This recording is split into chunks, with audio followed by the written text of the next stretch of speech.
नमस्कार दोस्तों।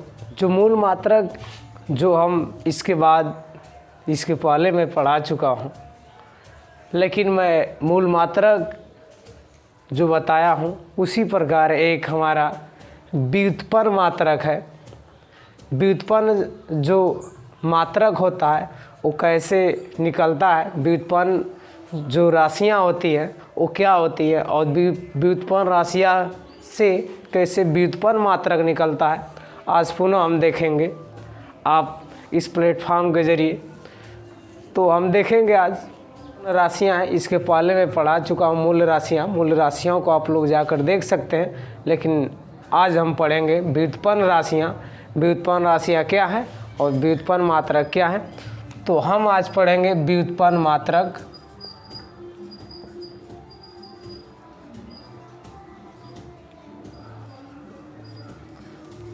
आज हम पढ़ेंगे व्युत्पन्न मात्रक।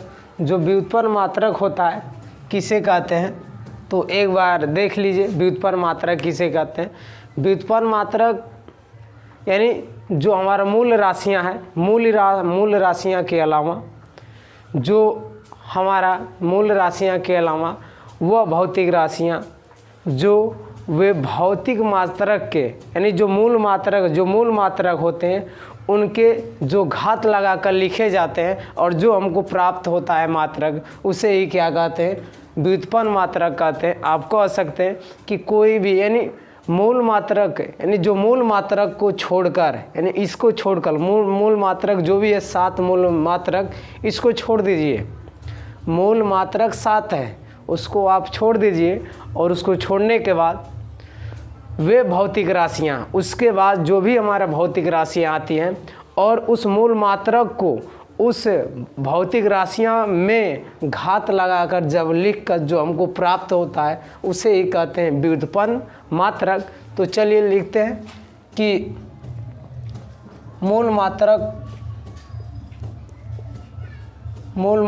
को छोड़कर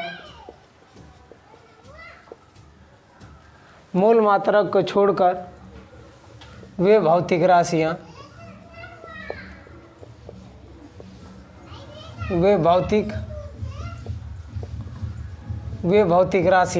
मूल मात्रक को छोड़कर वे भौतिक राशियाँ जो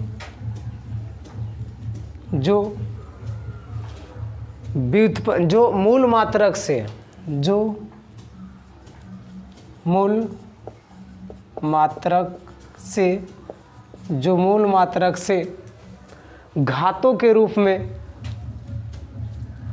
मात्रक से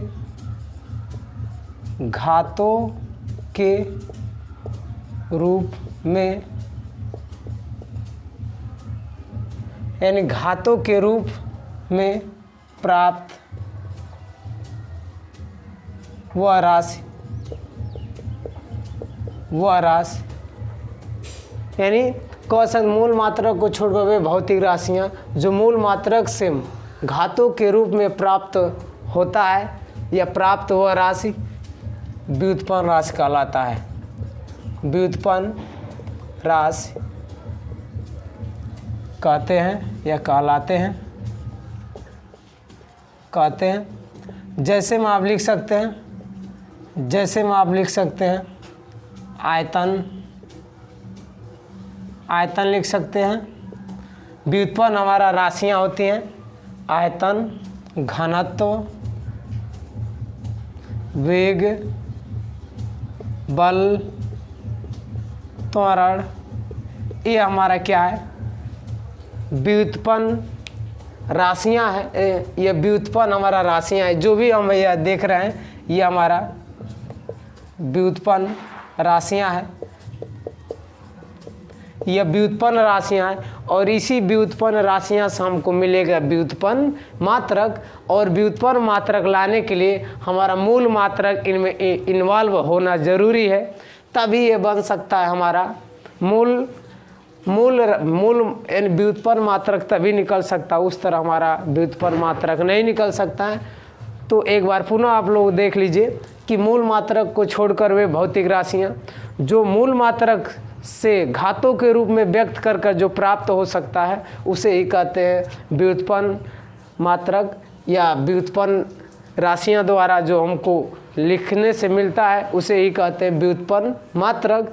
जैसे कि व्युत्पन्न हमारा जो राशियां होती हैं, व्युत्पन्न राशियां से ही हमको मिलेगा व्युत्पन्न मात्रक, और व्युत्पन्न राशियां में लिखा जाएगा व्युत्पन्न मात्रक। तो इसको आप ध्यान दीजिए कि जैसे आयतन, घनत्व, वेग, बल, त्वरण, राशि।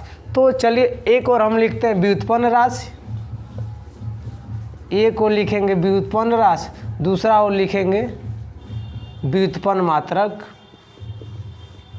दूसरा और लिखेंगे व्युत्पन्न मात्रक। अब देखिए व्युत्पन्न मात्रक हमारा जैसे कि व्युत्पन्न मात्रक हमारा क्या लिख दिया, आयतन। पहला हम लिख सकते हैं आयतन। आयतन का जो मात्रक होता है इसको देख लीजिए कैसे लिखेंगे, लंबाई गुणे लंबाई, लंबाई गुणे चौड़ाई गुणे ऊंचाई, लंबाई गुणे चौड़ाई गुणे ऊंचाई।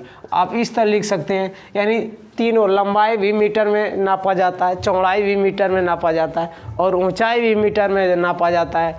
तो तीनों मीटर में और गुणा के रूप में, इसीलिए इसे लिखेंगे मीटर क्यूब, इसीलिए मीटर क्यूब लिख लेंगे। और दूसरा हम देखेंगे घनत्व।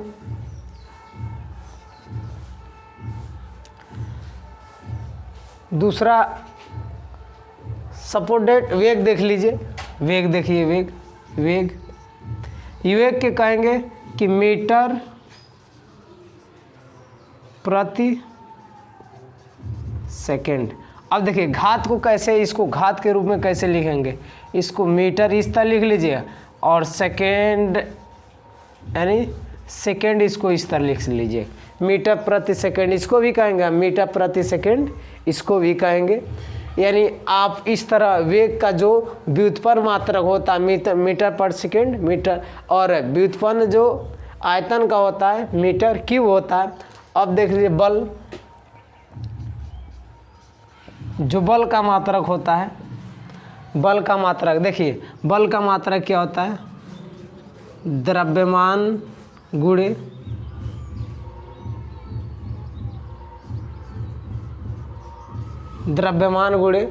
त्वरण होता है।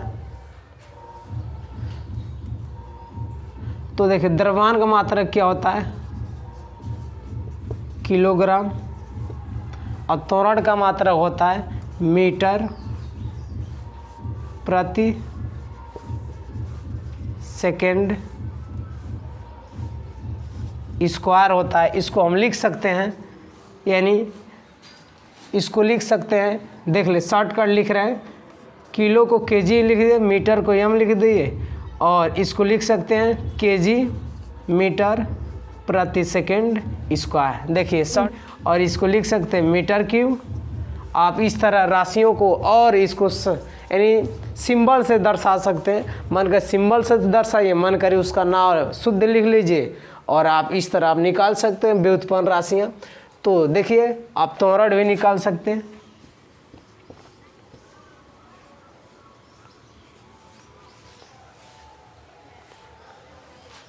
देखिए त्वरण कैसे निकलेगा, जो त्वरण होगा, त्वरण देखिए, त्वरण का मात्रक होता अभी मैं लिखाया हूँ मीटर प्रति सेकंड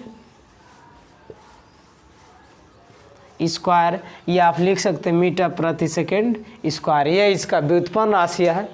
और लास्ट में जो बचा है घनत्व, जो घनत्व होता है वो कैसे इसे लिखा जाता है, घनत्व का